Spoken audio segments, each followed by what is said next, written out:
Olá, nessa aula eu vou mostrar para vocês como é que a gente faz a adição de números binários e como é que a gente monta o circuito lógico que faz essa operação. Vamos começar com um exemplo de soma na base decimal, que a gente já está acostumado, para relembrar como é que é o algoritmo de fazer a soma. Vamos imaginar então que a gente quer somar esses números. 190 mais 141. Você aprendeu que a primeira coisa a fazer é pegar os dois números mais à direita e somar. 0 mais 1, nesse caso aqui vai dar 1. E aí esse vai ser o resultado dessa primeira coluna, que é o número menos significativo lá do resultado.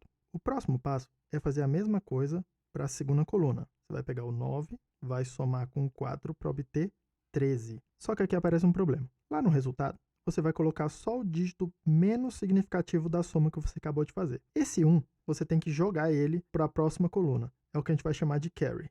Eu vou marcar só com um umzinho aqui em cima. E aí, para finalizar, você pega tudo que tem na terceira coluna e soma 1 mais 1, que já era dos números que a gente estava somando, mais o carry que veio do resultado do passo anterior. Isso aqui vai dar 3, e é esse número que vai lá para o resultado. A adição de números na base binária vai seguir exatamente o mesmo princípio. Vamos fazer então esse exemplo aqui de dois números na base 2. A gente quer somar esses dois números. Repare que esse símbolo aqui não é o símbolo do ou, é realmente fazer a soma. A gente então procede passo a passo. Na primeira coluna, eu tenho a soma 0 mais 1, isso aqui vai dar 1. Isso quer dizer que eu vou colocar o dígito 1 no resultado da soma e vou fazer um carry de 0 para a próxima etapa. Na segunda coluna, a gente vai somar 1 mais 0, que veio dos números originais, mais o carry que veio da etapa anterior. 1 mais 0 dá 1. A gente leva isso para o resultado e o carry para a próxima etapa é 0. Presta atenção agora no que vai acontecer nessa coluna. A gente vai somar 1 mais 1, que já estava lá nos números, mais o 0 que veio do carry anterior.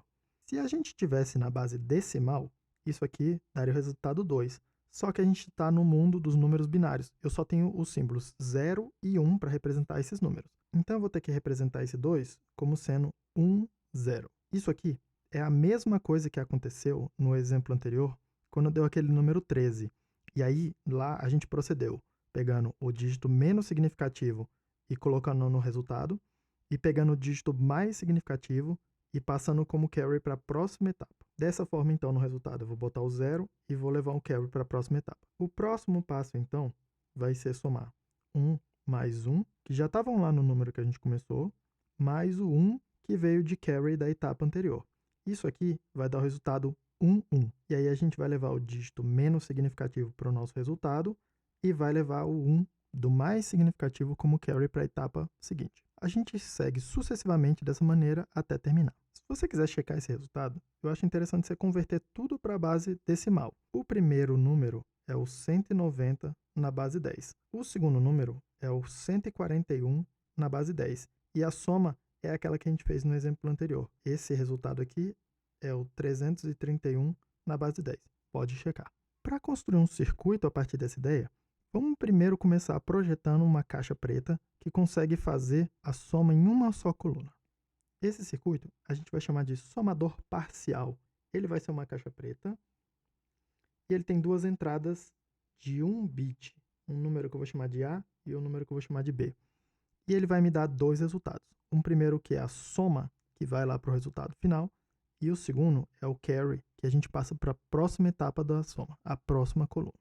A gente pode começar a especificar o projeto construindo a tabela verdade para essa função. A ideia é pegar cada linha da tabela verdade e dizer o que tem que acontecer, tanto com o resultado da soma, como com o carry que vai para a próxima etapa. A primeira linha, a gente está fazendo 0 mais 0.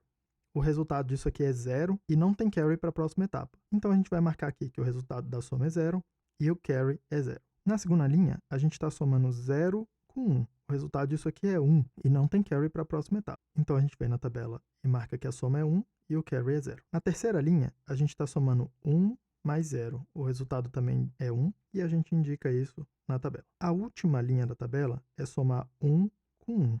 O resultado disso aqui é 1, 0. E aí o que a gente vai fazer é, o bit menos significativo é o resultado da soma e o dígito mais significativo é o que vai para o carry. Repara que a coluna do carry ficou com a tabela exatamente igual à da função lógica e. Por isso que a gente vai escrever que o carry é igual a A e B. A coluna da soma, ela nunca apareceu aqui para a gente, mas ela é tão importante que eu vou dar um nome. Eu vou chamar de ou exclusivo. Em alguns contextos vocês vão ver o nome shor, que é a contração em inglês, e a gente vai usar esse símbolozinho de mais dentro de uma bolinha. E aí a gente vai escrever que a soma é igual a shor B. A gente pode escrever essa função em termos dos axiomas como sendo x e y barrado ou x barrado e y. Eu aconselho você a construir a tabela verdade do lado direito dessa função e mostrar que isso é verdadeiro. A porta lógica que vai representar essa função, ela vai ser desenhada assim. É igualzinho à porta OU, só que ela tem um tracinho a mais no começo. O OU exclusivo tem várias propriedades importantes. As duas principais são a comutatividade e a associatividade. Usando essas duas equações, a gente consegue então construir o circuito e mostrar o que tem dentro da caixa preta do somador parcial. Para implementar a soma de números com mais de um bit, a gente precisa fazer uma outra caixa preta que recebe o carry que veio do estágio anterior. Essa daqui não consegue fazer isso. O somador completo soma dois números considerando um carry de entrada. Vamos construir a tabela verdade dele. Ela vai ter duas partes. Essa parte de cima, onde o carry é 0, e uma parte de baixo, onde o carry é 1. Você vai pausar esse vídeo agora e vai se convencer de que a parte de cima da tabela é exatamente igual ao do somador parcial. Vamos olhar então as colunas que estão faltando. A primeira delas está falando para a gente que a gente está somando 0 mais 1, que é o carry que veio da etapa anterior. O resultado disso aqui é 1. E então a gente vai lá na tabela e completa com 1 no resultado da soma e 0 no carry que vai ser carregado para a etapa seguinte. A próxima linha da tabela a gente está somando 0 mais 1 mais o carry de entrada que veio da etapa anterior. O resultado disso aqui é 1, 0, e aí lá na tabela a gente vai colocar o bit menos significativo na soma e o dígito mais significativo colocar no carry do próximo estágio. Da mesma forma, a próxima linha está falando para a gente somar 1 mais 0 mais o carry de entrada. Isso aqui dá 1, 0. Na tabela a gente completa dessa forma. Por fim, a última linha está falando para a gente somar 1 com 1 mais 1 de carry de entrada. O resultado é 1, 1. E aí lá na tabela a gente completa 1, 1. A gente pode então traduzir essa tabela em duas funções.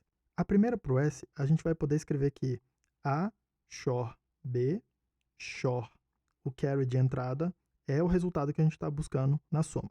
O carry de saída, aquele que vai para o próximo estágio da soma, a gente vai poder escrever como sendo A e B, ou A e o carry de entrada, ou B e o carry de entrada. Eu quero que você pause esse vídeo agora e construa a verdade dessas funções para se convencer de que isso aqui é verdade.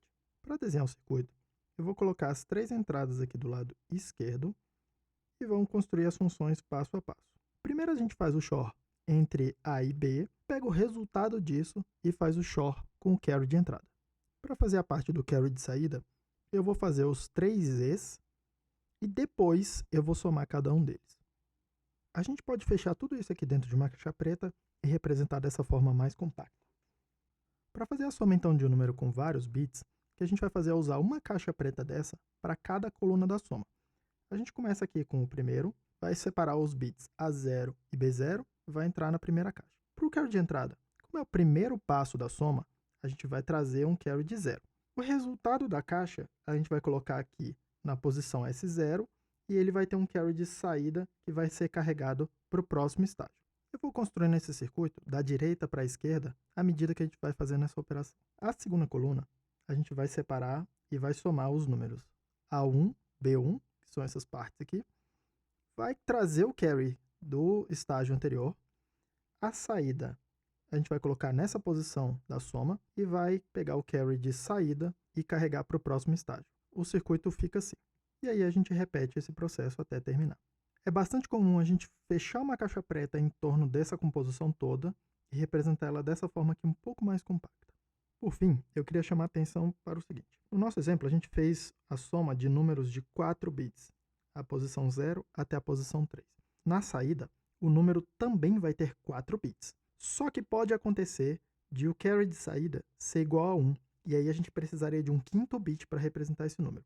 Quando isso acontecer, a gente vai dizer que aconteceu um overflow.